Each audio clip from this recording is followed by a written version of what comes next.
Vamos a dar continuidad a lo que hemos empezado a ver desde el día domingo y damos la bienvenida a todos nuestros hermanos que nos ven desde las redes. Esperamos que este mensaje sea de bendición para ustedes, pero sobre todo invitarles a que escudriñen las Escrituras para que podamos comprender y entender aún más el propósito de nuestro Dios y cómo Dios se ha mostrado para con nosotros día con día, y exaltemos a ese Dios que es grande y que es poderoso. Así que le invito, hermano, que abramos la palabra de nuestro Dios en el libro del profeta Isaías,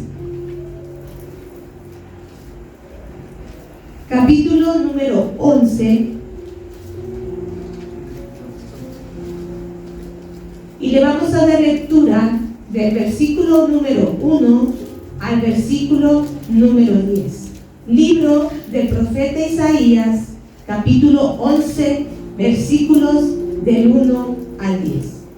Y yo le voy a dar lectura, síganlo con su vista, pongamos atención a lo que vamos a leer. La palabra de Dios dice así: saldrá una vara del tronco de Isaí, y un vástago retoñará de sus raíces, y reposará sobre él el espíritu de Jehová, espíritu de sabiduría y de inteligencia, espíritu de consejo y de poder, espíritu de conocimiento y de temor de Jehová. Y le hará entender diligente en el temor de Jehová.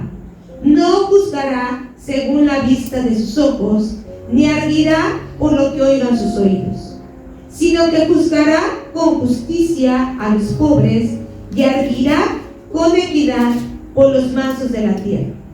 Y herirá la tierra con la vara de su boca, y con el espíritu de sus labios matará al impío. Y será la justicia cinto de sus lomos, y la fidelidad ceñidor de su cintura. Morará el lobo con el cordero, y el leopardo con el cabrito se acostará. El becerro y el león y la bestia doméstica andarán juntos, y un niño los pastoreará. La vaca y la osa pasarán, sus crías se echarán juntas, y el león, como el buey, comerá paja. Y el niño de pecho jugará sobre la cuerda del áspid, y el recién destetado extenderá su mano sobre la caverna de la víbora. No harán mal ni dañarán en todo mi santo monte, porque la tierra será llena del conocimiento de Jehová, como las aguas cubren el mar. Y acontecerá en aquel tiempo que la raíz de Isaí, la cual estará puesta por pendón a los pueblos, será buscada por las gentes, y su habitación será gloriosa. Bien, hermanos, estamos leyendo una profecía del profeta Isaías. Y recordemos que en la profecía se manejan varias cosas. Primero de ellas son muchos símbolos. Hay mucha simbología en una profecía. Segundo, las profecías casi siempre hablan en tiempos. Algunas, cuando son mencionadas, ya se menciona una parte, pero otra parte todavía está por cumplirse. Y eso es una estructura más o menos de lo que es una profecía. Si se fijan, esta empieza, el versículo 1 nos habla de algo bien importante. Pero yo quiero preguntarles a ustedes, hermanos, ¿conocen su origen? ¿Conocen dónde surgió su familia? ¿Desde dónde? ¿Dónde fueron sus papás? ¿Dónde fueron sus abuelos? ¿Cuál es su apellido? ¿Qué tan orgullosos se sienten de su apellido? ¿Qué tan importante es para muchos saber el apellido, no? Me acuerdo que no tiene mucho, mi papá hizo su árbol genealógico, se puso a hacer, porque mi papá no conoció a su papá. Él se crió con sus abuelas. Mi abuela siempre trabajó, entonces ella lo dejaba con sus abuelas, y después se crió con uno de sus tíos al cual le decía papá. Pero mi papá nunca conoció a su papá, aunque lo buscó, nunca lo encontró. Y entonces él se puso a hacer a buscar sus ancestros, vamos a decir así, y encontró muchas cosas curiosas que él ni sabía, ni se había enterado. Lo poco que mi abuela se acuerda, pues le preguntó, y bueno, y ya se enteró de muchas cosas. Yo creo que así nosotros, si nos pusiéramos a ver pues a lo mejor nos enteraríamos de muchas cosas que no sabíamos, ¿no? De nuestros abuelos, de nuestros ancestros. Y para muchos es importante, ¿no? Que el apellido no se pierda, que la familia sea reconocida, que permanezca un prestigio, que haya. Hay apellidos que son muy rimbombantes, ¿no? Y que no todos conocemos, ¿no? Como los Rivadeneira, cosas así, esos apellidos muy, los Slim, ¿no? Los Azcárraga, ¿cómo se llama el de Tereseca? Los Salinas Diego y así, ¿no? Que son nombres y apellidos de abolengo, ¿no? Que se dice. Y la gente está luego muy orgullosa de su apellido, de lo que son. ¿Por qué le digo esto, hermano? Porque a través de esta profecía de Isaías, nosotros vamos a ver cuál fue el origen del Mesías, de dónde vino y por qué tuvo que ser así. Para este tiempo, hermano, de Isaías, vamos a retroceder un poquito a Isaías 10, un capítulo anterior, para que entendamos el contexto de por qué empieza a hablar así Isaías, ¿sí? El versículo número 5 y 6 dice lo siguiente. ¿Qué dice en el título de este pasaje? Asiria, instrumento de Dios. Asiria, instrumento de Dios. Y dice el versículo 5: Oh Asiria, vara y báculo de mi furor, en su mano he puesto mi ira. Le mandaré contra una nación pérfida, y sobre el pueblo de mi ira le enviaré, para que quite despojos y arrebate presa, y lo ponga para ser hollado como lodo en las calles. Dios estaba enojado con su pueblo, ¿verdad? ¿Por qué? Por el pecado que había en esa nación. Dios mandó a la nación de Asiria para emitir juicio contra el pueblo de Israel. Los asirios fueron de la nación más sanguinaria que envió Dios contra Israel. A pesar de que vamos a ver posteriormente el imperio romano y cuáles eran sus tácticas, cómo ellos eran, los asirios eran tremendos, hermano. ¿Por qué creen que Jonás no quería que se salvaran? ¿Por qué creen que Jonás no quería que se les predicara a Nínive, que era la capital de Siria y de Asiria? ¿Sí? Entonces, los asirios, ¿saben qué hacían? Agarraban a los niños y los estrellaban contra la pared. Abrían los vientres de las mujeres que estaban encintas. Eran tremendamente sanguinarios. A esta nación Dios la utilizó para hacerle juicio contra Israel. ¿Por qué? Por su pecado. Para este momento, la nación de Israel ya no era esa nación gloriosa y esplendorosa que hubo y que fue en el tiempo de Salomón. ¿Sí? Recordemos que en el tiempo de Salomón, anteriormente con David, se extendieron los territorios. Él conquistó mucha tierra, David. Él se dedicó a extender los dominios. Y con Salomón, pues vino todo el fruto de riqueza. Tal es así que venían de otras naciones, de otros continentes, para contemplar la grandeza de Jerusalén. Pero para este tiempo, hermano, esa Jerusalén gloriosa había venido a decadencia.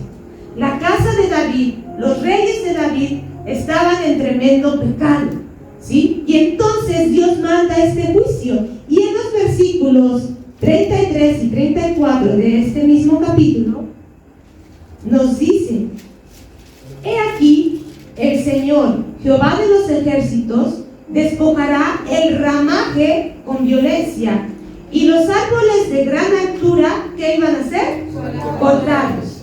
Y los altos serán, ¿qué? Humillados. Y cortará con hierro la espesura del bosque, y el Líbano caerá con estruendo.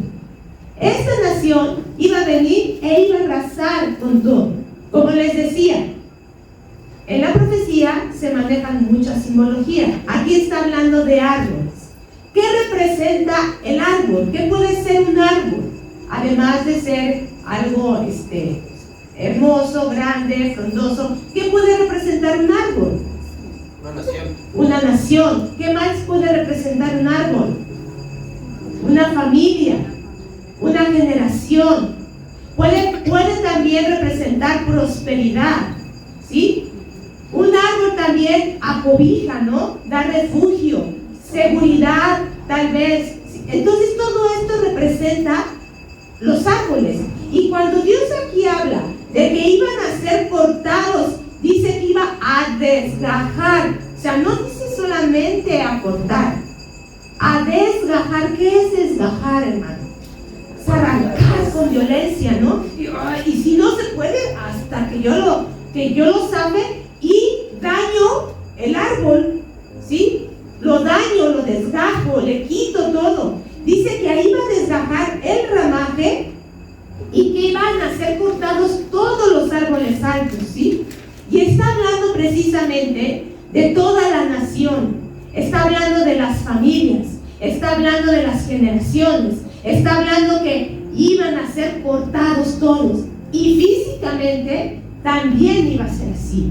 Todos esos árboles del Líbano, todos esos árboles que había ahí en Jerusalén iban a ser cortados. ¿Te imaginas el paisaje? ¿Cómo se vería después? Imagínate Chapultepec. Que Chapultepec fuera arrasado y todos los árboles de Chapultepec fueran cortados. ¿Cómo se vería ese paisaje? Si ahora que se llevaron a La Palma y pusieron a su disque ahuehuete, ¿cómo se ve? Nada más de quitar una palma, ¿cómo se ve de haber quitado algo así? ¿Cómo se ve? Se ve triste, ¿no? Se ve desolador. Ahora que están haciendo las obras aquí en Chalco para entrar en Mexibus, pues cortaron todos los árboles que había en la avenida porque la ampliaron. Se veía de por sí súper árido, súper gris, Chaco, porque hasta los árboles son grises, no son verdes, son grises de la tierra, pero se veía bien feo, más feo todavía de lo que luego se llega a ver, todos los árboles cortados. Imagínate el panorama en el que se encontraba Israel en ese momento, ¿sí? Con juicio y todos los árboles desgajados, no había un bonito panorama, ¿sí? Estaban siendo enjuiciada la nación y el linaje del rey David estaba siendo enjuiciado también. ¿Por qué es importante esto? Ahora sí vemos el versículo número 1 del capítulo 11. ¿Qué dice? Léalo con fuerza, por favor. Saldrá una vara del tronco de Isaí y un vástago retoñará de sus raíces. Después de mandarles ese juicio y de mandarles esa profecía, viene esta palabra de esperanza. Dice, pero saldrá una vara del tronco de Isaí y un vástago retoñará de sus raíces. ¿Qué significa esto? Que hay que esperanza, ¿sí? Que esos árboles, algún día, ¿qué iba a pasar con esos árboles? Nuevamente iban a ser, pero habla de una raíz en especial. ¿De qué raíz está hablando? ¿De la raíz de quién? De Isaí. ¿Y quién es Isaí? El papá de David. ¿Por qué no dice la raíz de David? Si el Mesías tenía que venir del linaje de David. ¿Por qué dice del linaje de Isaí? ¿Por qué se va hasta Isaí? Isaí no es mencionado en muchas veces, ¿sí? Pero aquí Dios lo menciona y dice la raíz de Isaí, ¿sí? ¿Por qué es eso? Muy bien. Isaí era el papá de David. ¿A qué se dedicaba Isaí? ¿Alguien sabe? Era pastor y también era agricultor. Acuérdense que cuando Samuel va a querer ungir rey, va a buscar a los hijos. ¿Y dónde se encontraba David? Pastoreando, ¿sí? Isaí era pastor, era agricultor y era de una pequeña población de Belén, ¿sí? ¿Por qué es importante que sepamos esto? Porque el origen del Mesías iba a venir de un linaje humilde. Él no iba a venir de un linaje de pompa, de gran apellido. Imagínense si el Señor Jesús hubiera venido del linaje de Herodes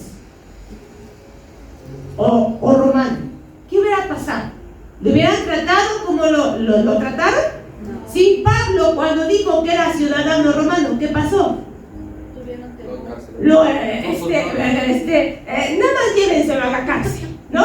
cuando supieron que era ciudadano romano y cómo lo estaban tratando? ¿Tú crees que el trato que recibió el Señor Jesús hubiera sido el mismo si hubiera sido ciudadano romano?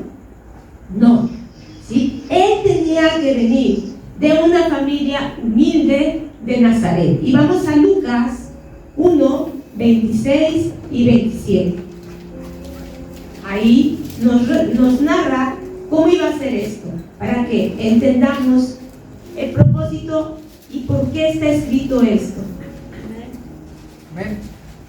Dice: al sexto mes, el ángel Gabriel fue enviado por Dios a una ciudad de Galilea llamada ¿qué? Nazaret. 27. A una virgen desposada con un varón que se llamaba José, de la casa de David, y el nombre de la virgen era María. ¿Sí? ¿A qué se dedicaban ellos? ¿Quiénes eran? Era una gran familia de allí. Ahora, la ciudad de Nazaret era reconocida por ser una gran ciudad. Era reconocida por ser un gran puerto, una ciudad de pompa, una ciudad de... No, era insignificante. Era una ciudad insignificante. Y entonces aquí, cuando habla la raíz de Isaí, dice que iba a retoñar un vástago, iba a venir un hijo de sus raíces, ¿sí? Y de ese linaje humilde iba a venir el Salvador. ¿Con qué propósito iba a ser esto? ¿Por qué Dios permitió que fuera esto? ¿Por qué no nació en una familia, en otra familia? ¿Por qué no nació en otra ciudad? ¿Por qué no nació en Jerusalén, por ejemplo? ¿Por qué? Porque tenía este propósito el Señor. Vamos a Isaías 53, 1 al 3. Veamos cómo el Señor, cada paso, y lo vamos a estar viendo a medida que vayamos escudriñando las Escrituras, cómo todo tenía que cumplirse al pie de la letra. Nada tenía que salirse. Y ahí en Isaías 53, 1 al 3, nos dice: ¿quién ha creído a nuestro anuncio y sobre quién se ha manifestado el brazo de Jehová? ¿Subirá cuál renuevo delante de él, como raíz de qué? De tierra seca. No hay parecer en él ni hermosura. Le veremos más inatractivo. ¿Para qué? Le deseemos. Aquí también estaba profetizado esto. El Señor Jesús no iba a tener ningún atractivo, empezando desde sus orígenes, ¿sí? Empezando, vimos el domingo con nuestro hermano Alfredo, que nos habló acerca de ese niño, ¿sí se acuerdan? ¿Sí? Y que iba a haber luz y los nombres que iba a tener este niño, pero su origen, ¿cómo iba a ser? ¿Sí? Dice que una raíz de tierra seca, para que no tuviera un atractivo y eso lo hiciera ganar a los demás. Es como si yo te dijera, si por ejemplo entrara aquí el presidente, ¿nos comportaríamos de la misma manera? ¿Vendríamos, por ejemplo, vestidos de la misma manera si supiéramos que el presidente iba a estar aquí, o su comitiva? Hay veces que no, o tu jefe, ¿no? En tu trabajo te dicen, ¿sabe qué? Es la fiesta de fin de año y van a estar todos los directivos, ¿sí?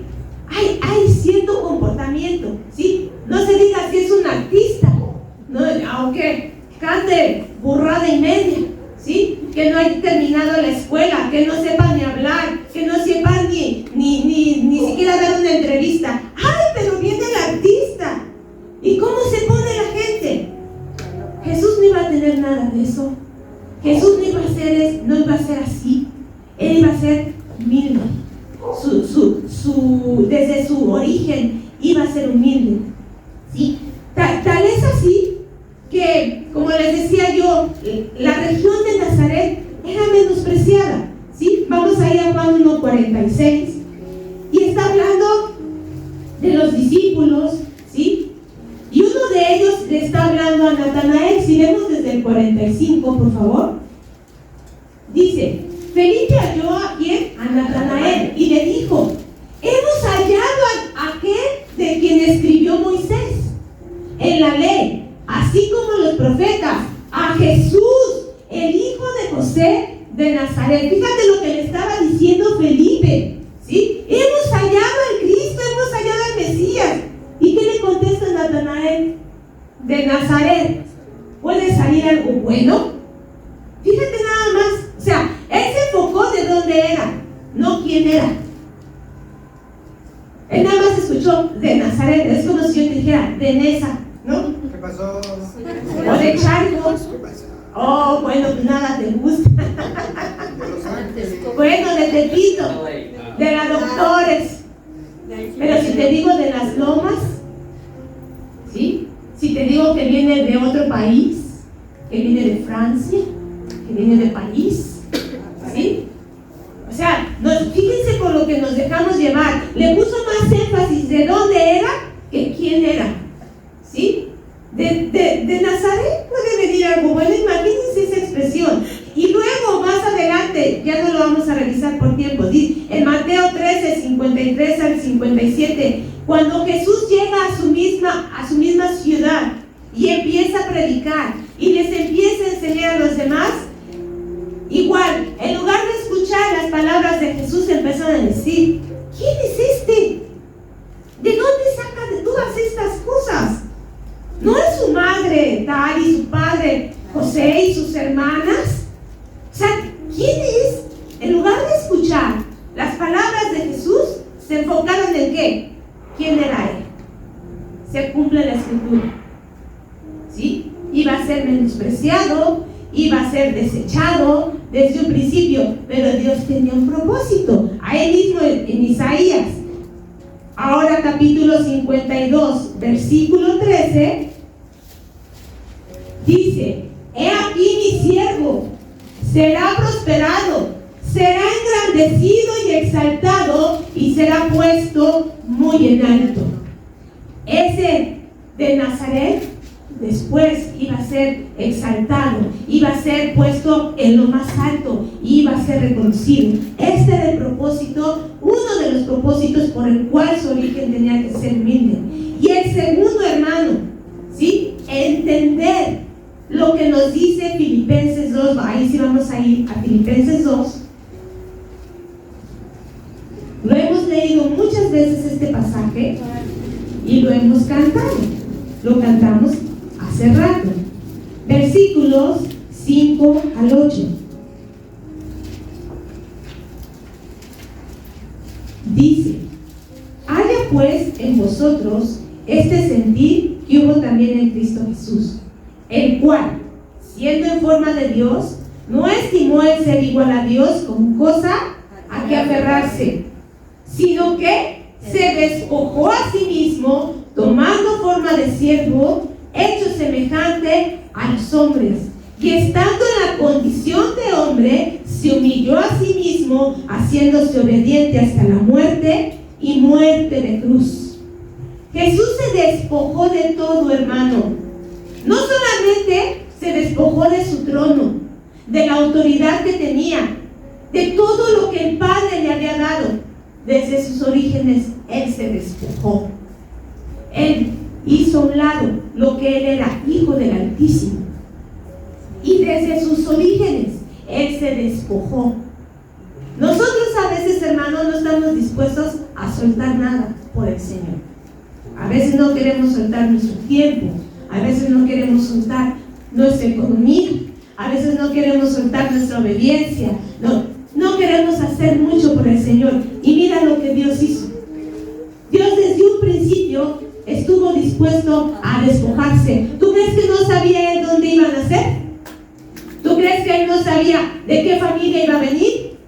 ¿Y qué es lo que iba a pasar? Él lo sabía. Y él que dijo: estoy dispuesto a hacerlo.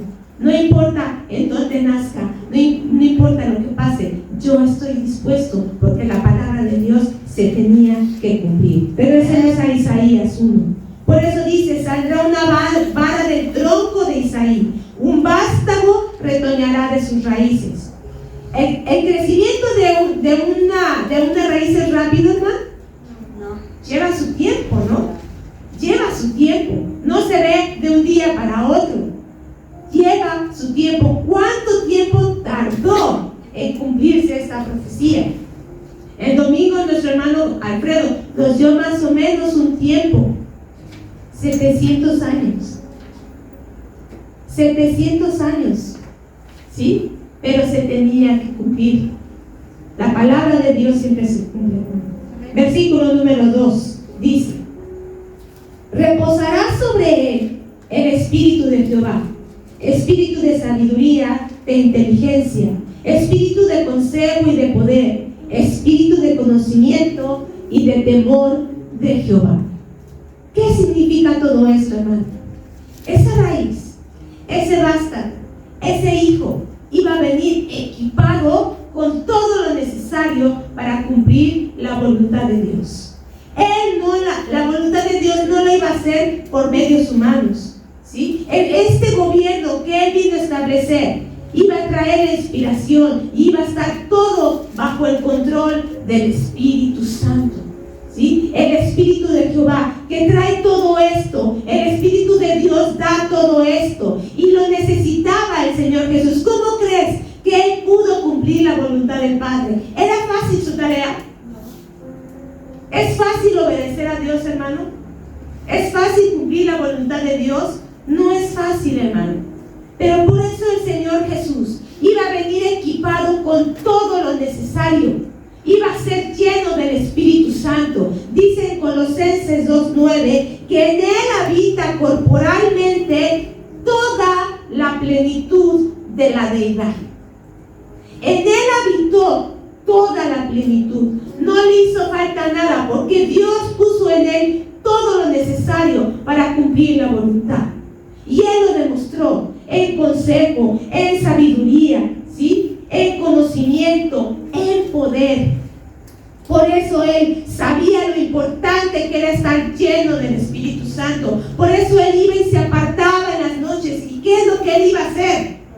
A orar, a pedir la guía del Espíritu Santo, a pedir la llenura del Espíritu Santo. Él al siguiente día se vaciaba, entregaba todo, sanaba, predicaba, hablaba, estaba ahí liberando. Él ya sabía lo que tenía que hacer. Él venía y daba consejo y manifestaba el poder de Dios, y en la noche otra vez se cargaba del Espíritu Santo para cumplir la obra de Dios, porque él sabía que no iba a ser bajo su voluntad, sino, como dice Zacarías 4:6, no es con ejército ni con fuerza, sino con el Santo Espíritu de Dios. O él lo hizo con ejércitos, bien podía haber hecho, ¿no? Bien podía haber mandado legiones de ángeles. Él bien podía haber tomado fuerza y hacer muchas, pero él no lo hizo así, porque no tenía que ser así. Tenía que ser con el Espíritu Santo de Dios, lleno de él. Por eso es que a sus discípulos les dijo: es mejor, les conviene que yo me vaya, porque así va a venir ¿quién? El Consolador, el Espíritu de verdad. Y les dijo: manténganse firmes hasta que llegue la promesa. ¿Cuál promesa? De que iban a ser ¿qué? Llenos del Espíritu Santo. Ahí en Hechos 2 dice que llegó el día de Pentecostés. ¿Y qué pasó? Fueron llenos del Espíritu Santo y empezaron a hacer las obras de Dios. Por eso la iglesia primitiva hizo tanto, por eso permaneció, por eso fue fortalecida, porque fue llena del Espíritu Santo, hermano. ¿Qué nos falta a nosotros entonces para cumplir la voluntad de Dios? ¿Por qué nos cuesta tanto trabajo cumplir la voluntad de Dios? Porque lo hacemos ¿en qué? En mis fuerzas y satisfaciendo mi carne. No me lleno del Espíritu de Dios. No busco la llenura del Espíritu todos los días.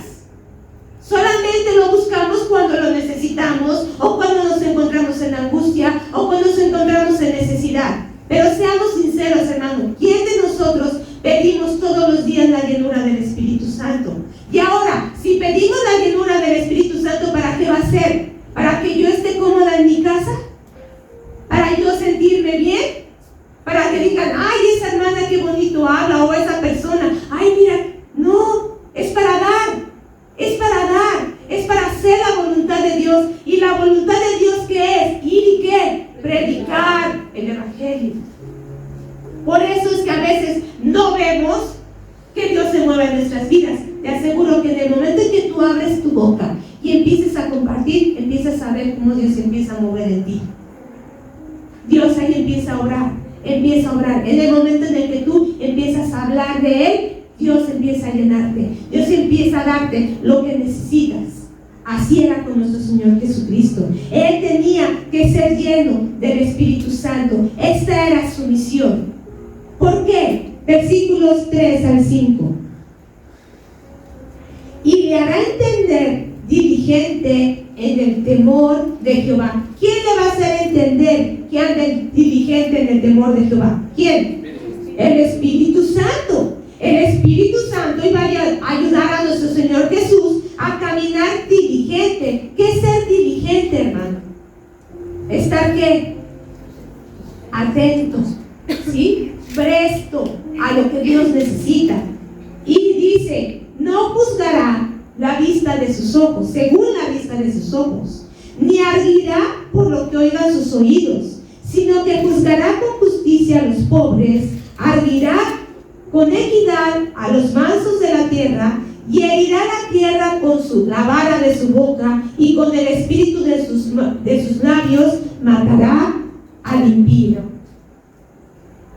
¿Y sucedió esto, hermano? Pasó esto. Dice, hará entender que ande diligente en el temor de Jehová. A nosotros también Dios nos va a hacer entender por medio de su Espíritu Santo que debemos de andar diligentes en el temor de Dios, que tenemos que cuidar nuestro testimonio, que tenemos que cuidar donde andamos, lo que hablamos, lo que decimos, lo que escuchamos, en donde caminamos, cómo somos. El Espíritu Santo nos hace entender. ¿Y para qué? El Espíritu Santo te va a obligar a hacerlo. Nos obliga a nuestro Señor a hacer las cosas. El Señor Jesús, cuando vino a esta tierra, ¿obligó a alguien a seguirlo? ¿Obligó a alguien a creer? No. Él les dijo, si vienes a mí, yo te haré descansar. El que cree en mí, aunque esté muerto, vivirá. ¿Sí? Él les dijo, ¿sí?, que si creían en Él, tomaran, el que quería seguirlo, ¿qué tenía que hacer? Tomar su cruz y seguirle. El que quiera. Él no obligó a nadie. ¿Sí? El Espíritu Santo es el que convence de pecado, de justicia y de juicio. El Espíritu Santo les hizo entender a los discípulos el llamado. ¿Sí? ¿Cómo es que estando trabajando les dicen, sígueme? Fue todo lo que les dijo. ¿Qué más les dijo?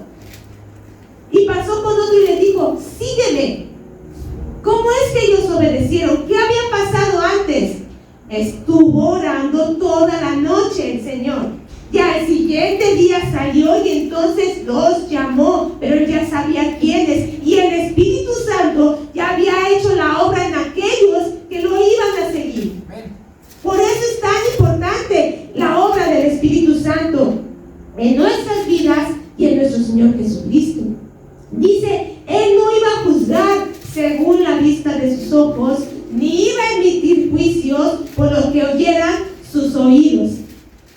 Imagínate si esto hubiera pasado, si nuestro Señor Jesús se hubiera dejado llevar por lo que vieran sus ojos, o por lo que escucharan sus oídos.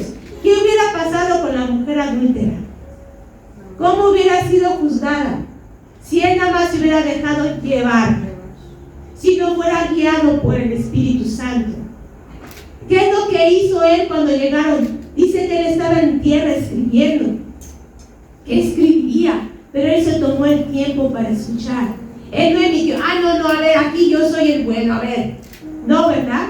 El reino de este Cristo que vino como siervo tenía estas características. Iba a ser justo, no se iba a dejar guiar, ¿sí?, por lo que dijeran sus oídos. Imagínate cuando llegó el joven rico con él, cómo lo quiso adular. Maestro, bueno, ¿qué debo de hacer para heredar la vida eterna? ¿Se dejó llevar por eso? ¿O se dejó llevar por aquellos que le decían, Señor, te seguiré a donde quiera que vayas? Él no se dejaba guiar por eso. ¿Cómo son nuestras autoridades, hermano? ¿Cómo somos nosotros? Nosotros nos dejamos llevar muchas veces y emitimos juicios muchas veces, solo por lo que vemos y por lo que escuchamos. Y no dejamos que Dios sea el que obra en nuestras vidas y nos haga entender diligentemente. Nos dejamos llevar por ello. No pronunciará sentencia fundándose en rumores. No hará juicios prolongados. Imagínate con la mujer adúltera. Un juicio aquí a la mujer adúltera. ¿Cuánto duraría? ¿Cuánto dura un juicio? ¿Cuánto puede llegar a durar un juicio aquí en nuestro México? ¿Sí? ¿Qué es lo que pasa en nuestro México? No habrá fallos en la aplicación de justicia. No habrá ay, disculpe usted. Después de 3 años, ¿qué crees que eras inocente? Después de 5, de 20 años, la gente ha salido y le han dicho, es que eras inocente por el hecho de hablar un dialecto, por no tener un abogado, por no tener dinero y por muchas cosas que aquí con nuestro Señor Jesucristo no era así. Su reino no es así. Su reino no va a ser así. Él juzga con justicia. Será justo. No mentirá. No hará falsas promesas. ¿Sí? No nos va a decir, no, sí lo voy a hacer. ¿Sí? Será íntegro. ¿Cuánto hemos escuchado de esto, hermano? No, ahora sí la gasolina a 13 pesos. Canasta básica no va a subir.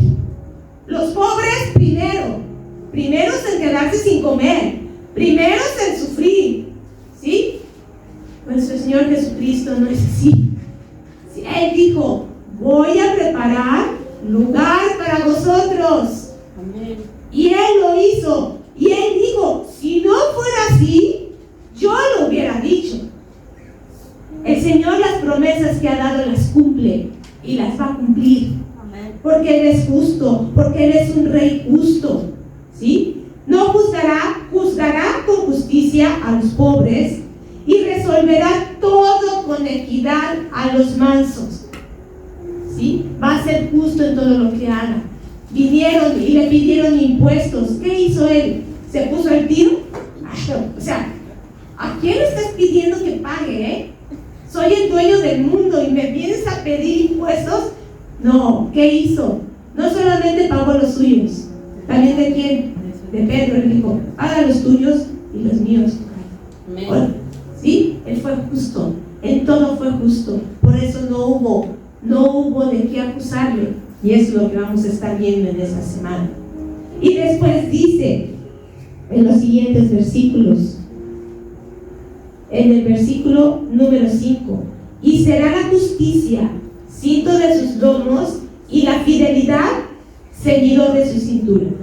¿Sabes qué se ponía en el cinto en ese tiempo? ¿Para qué era el cinto? No solamente para sujetarse la ropa, sino que en el cinto llevaban el dinero y llevaban la espada. ¿Sí? En el cinto. ¿Qué significa el dinero? ¿Qué significa la espada? Aquí todo se mueve ¿por qué? Por cohecho, por mordida. Con nuestro Señor Jesús no iba a ser así. Él no te iba a pedir, ¿sí? Para hacerte un milagro. A ver, ¿qué tienes? O como muchos siervos, a ver, ofrendas mayores de tanto, si no, no voy. Tu reloj, tu escritura. Hermano, yo estuve en una reunión así. Venía un disque profeta, y eso es lo que hacía. Si no tienes tu reloj, las escrituras de tu casa, las escrituras de tu coche, ¿sí? ¿Cristo hizo eso alguna vez? ¿Pidió alguna vez algo a cambio de un milagro? No. Pero al contrario, hubo una situación con unos hermanitos llamados los Boanerges, Jacobo y Juan. ¿Qué pasó con ellos? Vino su mamá y le pide un favor a su mamá, al Señor Jesús. ¿Y saben qué le pidió esta mujer al Señor Jesús? Que por favor, cuando viniera en su reino, cuando estuviera en su trono, sentara a sus chiquititos, a uno a la derecha y al otro a la izquierda. Si no era mucho pedir. Hágame favor. O sea, oímos eso y ¿qué nos provoca, hermano? ¿Qué nos provoca, hermano? ¿Sí? El mismo Señor Jesús le dijo: mujer, no sabes lo que pides. No sabes lo que pides. Y además, no está en mí darlo. El Señor siempre se mantuvo. Dios no se iba a mover por eso. El Señor Jesús iba a ser justo y fue justo hasta el último momento, hasta el último instante de su vida. Por eso Él no abusó de la autoridad, jamás abusó de su autoridad. ¿Sí? Él bien podía hacerlo, bien le dijo a Pilatos, y lo vamos a ver después, lo que Él podía hacer, pero jamás hubo un abuso de autoridad. Así es el reino de nuestro Dios. Así es como es este rey justo. No iba a ser corrupto. Y después nos habla en los siguientes versículos del 6 al 10 de cómo va a ser este reino en el futuro. ¿Sí? Esto ya es una profecía futura. Y dice: morará el lobo con el cordero, el leopardo con el cabrito se acostará, el becerro y el león y la bestia doméstica andarán juntos, y un niño los pastoreará. La vaca y la osa pasarán, sus crías se echarán juntas, y el león como el buey comerá paja. El niño de pecho jugará sobre la cueva del áspid, y el recién destetado extenderá su mano sobre la caverna de la víbora. No harán mal ni dañarán en todo mi santo monte, porque la tierra será llena del conocimiento de Jehová, como las aguas cubren la mar. Lógicamente, ¿es posible eso? Que el lobo ande con el cordero en su panza, ¿no? En su boca. Pero ¿podrán convivir el leopardo con el cabrito? ¿El león con el becerro? ¿La osa y la vaca juntas con sus cachorritos? ¿Tú dejarías a tu niña, Josué, que jugara con un escorpión? ¿O tú dejarías a Josuecito, Fabi, que metiera su mano donde hay serpientes? No, claro que no. ¿O que pastoree a un león? ¿A un leopardo? No, ¿por qué? Porque estos son animales que feroces. Ahora, ¿te imaginas al león comiendo paja en lugar de carne? O sea, ¿qué es esto? ¿Qué simbología es esta? ¿Sí? Dios iba a cambiar el sistema digestivo de los animales, o iba a cambiar su naturaleza. No, hermano, ¿de qué nos está hablando esto? Por eso les decía, recordemos que en la profecía siempre hay simbologías, ¿sí? Los leopardos, todos estos animales feroces, representan naciones. Naciones que vienen y devastan. Naciones que oprimen. Gobiernos que oprimen. ¿A quiénes? A los débiles. A los indefensos. ¿Sí? Pues en este reino que va a traer nuestro Señor Jesucristo, eso se va a terminar. Él va a venir en un reinado de paz, donde tú ya vas a poder convivir, ¿sí? Ya vamos a convivir unos con otros y no nos vamos a estar peleando. Se van a acabar las guerras, se van a acabar todo este tipo de situaciones, de devastaciones que ahora vemos día con día, momento a momento. Tú prendes a la televisión y otra vez una balacera en Estados Unidos. Otra vez se metieron y mataron a los niños, mataron a las maestras. Y ves que aquí en nuestro México otra vez encontraron fosas clandestinas con quién sabe cuántos cuerpos. Y que la guerra en Rusia y en Ucrania no termina, sino al contrario, siguen mandando armamento. Y que la situación en Irán y la